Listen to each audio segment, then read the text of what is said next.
When I came to visit, you'd warn me with muted shame. The house was dangerous. That I had to watch my step or I could get hurt.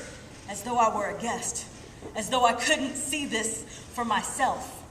As though this weren't a warning issued 28 years too late. We lived in a house of broken mirrors that turned into a house of all things broken.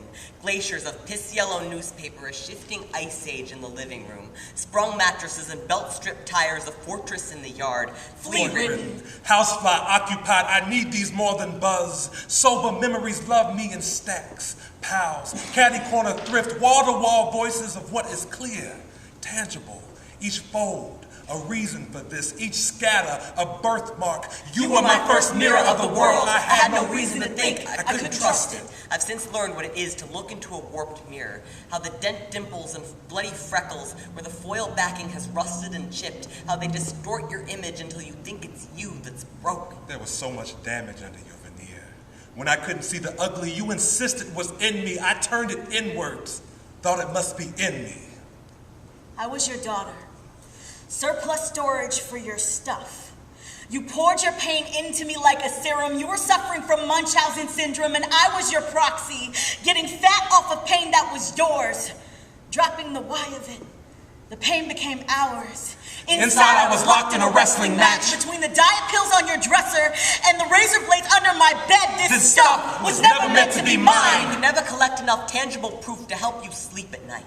Your published work turned into unfinished projects, and finally, the scraps of paper bearing your incoherent ramblings you were still trying to piece together. Your stuff was the only evidence you had that you were once brilliant. We get trauma as a hand-me-down. Swaddle in it before we can walk. It's too late.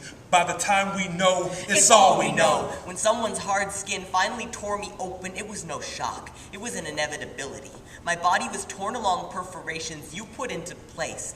I am keeping reincarnation possible. You never know when you have to live again. You never know when they are coming back. I am coming back in scraps. In things. In shit. The only way to never forget is to keep. Expiration is death. This is life. And death dances in hefty cinch sacks on street curbs. Katrina's wash-up ancestors just in time for Tuesday's pickup. I am camouflage in a mass of two sizes too small. Half-empty shampoo bottles and clouded white diamond aromatherapy. I am keeping it together. Some of us get our damage in one shattering moment. Some of us get it in dings and cracks over time. And some of us are born that way. However we get it, we come by it honestly. It lies in wait. In corners. In shadows. In stuff. We get trauma as a hand-me-down. Two sides is too small. You could never collect enough. Any place with walls was too small for you. I think it's past time we cleaned up.